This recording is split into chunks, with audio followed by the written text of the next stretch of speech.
Hello दोस्तों, good afternoon. कैसे हो आप लोग सब? आई होप आप लोग अच्छे हो गए। मैं भी बहुत अच्छी हूँ दोस्तों। और क्या चल रहा है लाइफ में, फटाफट कमेंट करके जरूर बताना। और आज आपके किचन में क्या पक रहा है जरूर जरूर शेयर करना हमारे साथ। आज हमने क्या बनाया? आज हमने हरे चने की सब्जी बनाई है, आलू गोभी मटर की सब्जी और मटर की पूड़ी बनाई हुई है। साथ में सादा पूड़ी है, रोटी भी है और बूंदी का रायता, मिर्च फ्राई की है। तो आ जाइए आप लोग सब भोजन करने के लिए दोस्तों। तो चलिए दोस्तों, आज का रिएक्शन चालू करते हैं। हाँ, एक चीज और, कुछ एक लोग कमेंट कर रहे हैं कि ये खाना पका पका के जगत दीदी की जान ले ले। भाई, मैं किसी की जान नहीं ले रही हूँ। हमारा काम है, हम यहाँ बैठ के अपना काम कर रहे हैं। हम यहाँ किसी की जान लेने के लिए नहीं बैठे हैं। जो वीडियोस उनके आते हैं, चाहे जगत दीदी के आए, चाहे जगत भैया के आए या सपना, मैं 2-3 लोगों के ऊपर रिएक्शन देती हूँ। तो किसी के भी वीडियोस में लगता है मुझे कि हाँ यहाँ बोलना चाहिए तो बोलते हैं, क्योंकि रिएक्शन देने का काम कर रही हूँ मैं अभी फिलहाल में। तो वो ही काम मेरा चालू है, इसलिए मत बोलो कि मैं खाना का, और ये जो मैं बोलती हूँ ना शुरू में खाने का, ये मेरा खुद का ऑन स्टाइल है ब्लॉग स्टार्ट करने का या वीडियो स्टार्ट करने का। कि मुझे अच्छा लगता है शुरू में ये बोलना और आप लोग के कमेंट रीड करना। देन जब आप लोग अच्छी अच्छी वेराइटीज वहां पर लिखते हैं कि आज हमारे यहाँ ये बना हुआ है, तो मुझे बहुत अच्छा लगता है। और किसी को पसंद नहीं आता हो तो भाई इसको इतना स्किप करके आगे बढ़ा के देख लीजिए, करिए, और क्या ही मैं बोल सकती हूँ, है ना। तो अभी बात कर रही हूँ सबसे पहले अभी जगत दीदी की। जगत दीदी गई बाहर आदिवासी तेल का प्रचार प्रसार करने के लिए, लेकिन आप लोगों को मालूम है कि अब आदिवासी तेल पे कौन बिलीव करता है? कोई बिलीव नहीं करता है यार। हम लोगों ने भी मंगाए, सब कुछ भी नहीं होता है, मैं सही बता रही। चलिए ठीक है, वो उनका काम था, उसमें आदिवासी तेल क्या ही कर सकता है, सीधी बात है। वो अपना काम करने के लिए गई थी। लेकिन मुझे एक चीज समझ नहीं आती कि जगत दीदी क्या पूरी टोटली दवाइयों पर ही डिपेंड है? जब देखो जब टैबलेट्स टैबलेट्स टैबलेट्स की बात करती रहती है, ये टैबलेट वो टैबलेट। यार ऐसा कैसा आप बोलती हो डिप्रेशन की गोलियां खाती हूँ, ये सब है तो ठीक है, अकेली औरत होती है, बहुत सी प्रॉब्लम्स होती हैं, लेकिन टोटली यदि आप अपने आप को दवाइयों पर डिपेंड रखोगी तो शरीर का क्या हाल होगा आप समझ सकती हो। ये सारी चीजें आगे चल के क्या रिएक्ट करेंगे, आपकी बॉडी पे कितने इफेक्ट पड़ेंगे, ये आप शायद नहीं समझ पा रहे। तो खैर ये इनका लुकआउट है, लेकिन इनके लिए बहुत सारे व्यूअर्स नीचे लिखते हैं कमेंट्स में कि दीदी टैबलेट मत लिया करो, दीदी टैबलेट। अब दीदी जाने कि वो काहे की टैबलेट ले रही हो, ले भी रही हैं कि नहीं ले रही हैं, कितना सच, क्योंकि अब तो इनकी कोई भी बात पे बिलीव ही नहीं होता है। चलिए दोस्तों, अब बात करते हैं जगत भैया और जगत भाभी की। वाह यार, सच में पहली बात तो किसकी शादी में गए हैं। मुझे लगता है कि इनका हर प्रोग्राम जब भी हम देखते हैं, कहीं भी जाते हैं ना, बेगानी शादी में अब्दुल्ला दीवाना वाला ही काम है इनका। कि हम लोग जब किसी की भी शादी में जाते हैं, इतना मेकअप है, कब करते हैं बताओ यार? हम लोग तो नहीं करते हैं इतना मेकअप, और मेकअप में इतना पैसा बर्बाद, इतना टाइम बर्बाद, और चेहरे की लिपाई पुताई करा के आप खड़ी हो गई।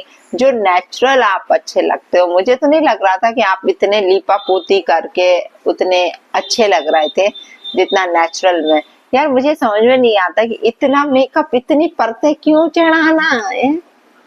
आप खुद से जो तैयार होगे ना वो ज्यादा अच्छा लगेगा। ज्यादा से ज्यादा चलिए हेयर स्टाइल होता है या ड्रेस जो पहनते हैं वो अच्छे से सेट कर देते हैं हम लोग। यदि कभी भी ऐसा कुछ होता है तो बहुत रेयर, जो हम लोग की बिल्कुल घर की खास शादी होती है, तो ही हम लोग पार्लर पे जाकर सिर्फ हेयर स्टाइल कराएंगे या फिर ड्रेस जो हमने पहना है उसका चुन्नी उन्नी सेट करा लेते हैं, दैट्स इनफ। चेहरे से तो कभी हाथ भी नहीं लगवाते हैं, जरूरत ही नहीं है। क्या करना है, भगवान ने इतनी अच्छा, और इतना अच्छा आप लगती हो देखने में, इतने अच्छे फीचर्स हैं, जगत भाभी के लिए बोल रही हूँ।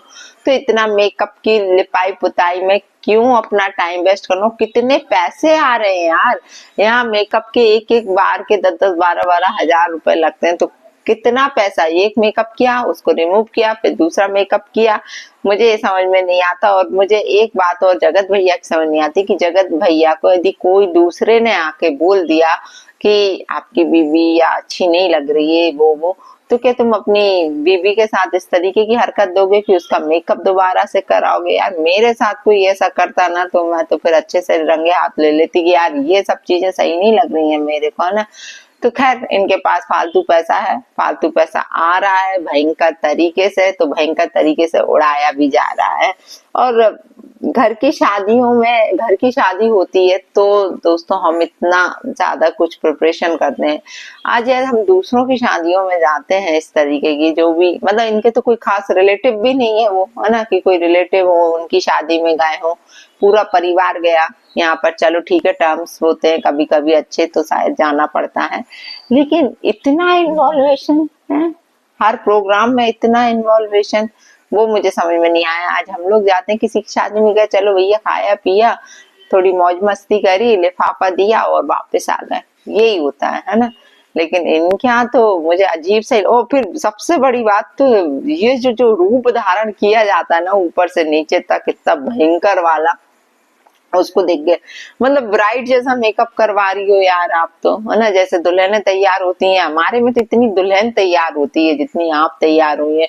इतने भयंकर भयंकर जेवर पहने जाना, इतना भयंकर वाला इतना ड्रेस, यार जो डिसेंट दिखते हैं ना, स्मार्ट लुक जो आता है ना वो अलग दिखता है, और सबकी निगाह उसी पर ही जाती है। जितना आप लीपा पोती करके, जितना आप ऊपरी पहनावा और दिखावा करोगे ना, उसमें लोग आपको बिल्कुल भी पॉइंट नहीं करेंगे, बल्कि ये कहेंगे फूहड़ लग रही हो, फूहड़ मेकअप लग रहा था। सच बता रही हूँ मैं। पता वो आप पास से देखो ना, जिसने भी मेकअप किया ना उसके पास से कभी देखना, ऐसा लगता है जैसे अभी हमारे यहाँ भी शादी थी, मैं सही बता रही हूँ, मैंने जिन 2-4-6 महिलाओं ने मेकअप कराए थे, मैं हंस हंस के लिटरली हम तीनों बहनें मतलब लोटपोट हो गए।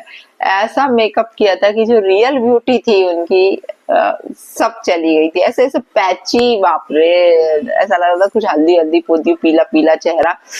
माय गॉड, मतलब मुझे ये लग रहा था ये लोग नेचुरल में कितने सुंदर लगते हैं और लीपा पोती करा कर आ गए और कितने बंदरिया जैसा चेहरा लग रहा है। तो सेम यहाँ पर आज मनीषा का भी मुझे यही लगा कि बिल्कुल बंदरिया लग रही थी मनीषा।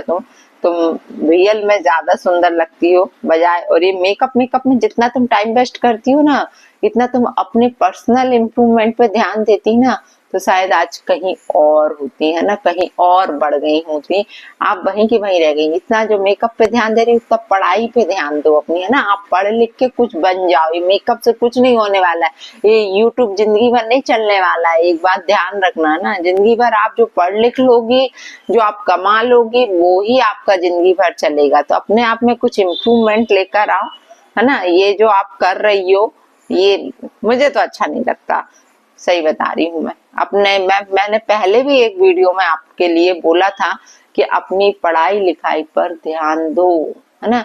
ना आपको बोलने का तरीका है, ना रहने का तरीका है, ना चलने का तरीका है, ना काम करने का तरीका है, कुछ तो एक भी क्वालिटी नहीं है। सिर्फ रोती रहती हो, मैं परेशान हो गई, मैं रोने लगी, इसके सिवा आता क्या है तुमको? एक बात बताओ। देखो मालूम है ना कि जगत भैया थोड़े मन चले हैं, थोड़ी सी अपने आप को इम्प्रूव करो। ऐसा ना हो कि फिर से उनका मन चल जाए, वैसे ही लोग किट्टू के साथ उनको जोड़ रहे हैं। आप समझ रहे हो कि पूरे टाइम किट्टू का बच्चा लेके घूमते रहते हैं, और आप बोलती है ना कि मुझे तो किट्टू के घर ही अच्छा लगता है, ऐसा बोली थी ना, बोल ही रही हो, है ना। तो आप ऐसा पहले जगत दीदी के लिए भी बोलती थी, उनके घर आपको आना जाना अच्छा लगता था, उनके साथ पार्टीज करना अच्छा लगता था, उनके पूरे ग्रुप के साथ रहना अच्छा लगता था। सेम यहाँ पर अभी यही कांड हो रहे हैं आप लोग के, है ना, कि उनके घर जाना अच्छा लगता है। इवन उनके घर की शादियों में, मतलब दूर दराज की शादियों में भी आप पूरा परिवार वहां पर जा रहे हो और इतना ओवर रिएक्ट कर रहे हो, और फिर बोल रहे हो कि हमें यहाँ अच्छा लगता है। फिर उसकी बच्ची को इसकी तो आदत ही है ना जगत भैया की, पहले जो बच्चों की अम्मा होती है ना, सॉरी बच्चे, अम्माओं के जो बच्चे होते हैं ना, उनको पहले पटाता है ना। पहले बच्चों को अपनी तरफ करेगा, फिर उनकी अम्माओं को अपनी तरफ करेगा। इसलिए बच के रहो, थोड़ी समझदार बनो। मुझे तो नहीं लगती कि तुम कहीं से भी समझदार हो। यदि आज समझदार होती तो जो अभी लाइफ में हुआ था आपकी कभी नहीं होता। एक समझदार महिला होना, वो सब चीजों से मतलब जल्दी से ही अपने पति को बाहर निकाल लेती। लेकिन तुम तो, मुझे तो नहीं लगता यार, तुम मतलब मुझे पता आजकल बहुत इरिटेट होने लगा, मैं तुमको देखती हूँ ना तो मुझे ऐसा लगता है कि इसको कैसे करके इसको मतलब एक जो परफेक्ट लेडी होती है ना वो बना दे कैसे भी करके। मतलब ऐसा नहीं है कि मुझे पर्सनल तुमसे कुछ वो हो जलन हो, लेकिन बस इतना लगता है कि नहीं यार इसमें इम्प्रूवमेंट होना बहुत जरूरी है। और एक आप पढ़ो लिखो उससे ही होगा, है ना, ये दिखावे से नहीं होगा। ये totally time makeup hair straightener ये सब क्या है यार, है? इससे कुछ नहीं होने वाला है ना। कहते हैं ना लुक्स पे नहीं बुक्स पे ध्यान दो, है ना। बुक्स पे ध्यान दोगी तो तुम्हारी जिंदगी बन जाएगी, और लुक्स पे ध्यान देती रहोगी ना तो बस इजी में घूमती रहोगी और ये सब खा जाएंगे तुमको एक दिन, है ना। तो बुक्स पे ध्यान दो, लुक्स पे ध्यान मत दो दोस्तों, है ना। और अपने पति का थोड़ा जो मन चला पति है ना उस पर थोड़ा सा ध्यान रखो, उसकी लगाम खींच के रखो, वरना जो अभी बच्चों को लेके घूम रहा है ना कल के दिन उनकी मम्मियों को लेके भी घूमेगा, है ना, क्योंकि इसकी आदत ही यही है। चलिए दोस्तों अभी ज्यादा नहीं बोल रही क्योंकि मुझे मालूम है कि ये जो है ना ये लोग ब्लॉग हम लोग के वीडियोस देखते हैं रिएक्शन वालों के, और मैं किसी का दिल दुखाना नहीं चाहती हूँ। एक एडवाइस ही दी है तुम्हें कि अपने आप को इम्प्रूव करो, अपने आप को मतलब अपनी पर्सनालिटी डेवलप करो, क्योंकि ना आप बोल पाती हो ना चल पाती हो ना खा पाती हो, ना इसको तो भूख ही लगती रहती सबसे बड़ी बात है। पूरे टाइम बोलती रही भूख लग रही भूख लग रही, और जिस हिसाब से तुम्हें भूख लगती है उस हिसाब से तुम्हारा 1% भी शरीर नहीं है। तो पहले अपनी पर्सनालिटी पे डेवलप करो, कहीं जिम में ज्वाइन करो, अपनी पर्सनालिटी बनाओ, है ना। भगवान ने सकल सूरत तो अच्छी दी है तुम्हें, बस उसको इम्प्रूव करना है। अपनी हरकतों को इम्प्रूव करो, इस तरीके की हरकतें मत करो जिस तरीके की तुम करती हो। मतलब यार क्या बचपना है यार, अभी तक बचपना है यार। 5 साल तुम्हारी शादी को हो गए हैं और तुम बचपने में जी रही हो, तुम्हारे पति ने इतना बड़ा कांड कर दिया और तुम अभी भी बचपने में जी रही हो यार। कूल डाउन, है ना, थोड़ा सा बड़ी हो जाओ, मैच्योर हो जाओ। अब जो एज है अब मैच्योर होने की एज है तुम्हारी, तो अपने आप में मैच्योरिटी लेकर आओ। ठीक है, और यदि बुरा लगा हो तो आई एम सॉरी यार, लेकिन जो लगता है तुम लोग के वीडियोस देख के वही हम लोग बोलते हैं, कुछ अलग से तुम्हारा कुछ भी नहीं बोलते कि तुम्हारे पर्सनल पर जाकर कुछ बोले, लेकिन जो आप लोग दिखा रहे हो उसी पर हम लोग रिएक्ट कर रहे हैं। तो जय श्री राम दोस्तों, राधे राधे, जय बालाजी सरकार की। फिर मिलती हूँ आप लोगों से दूसरे रिएक्शन के साथ।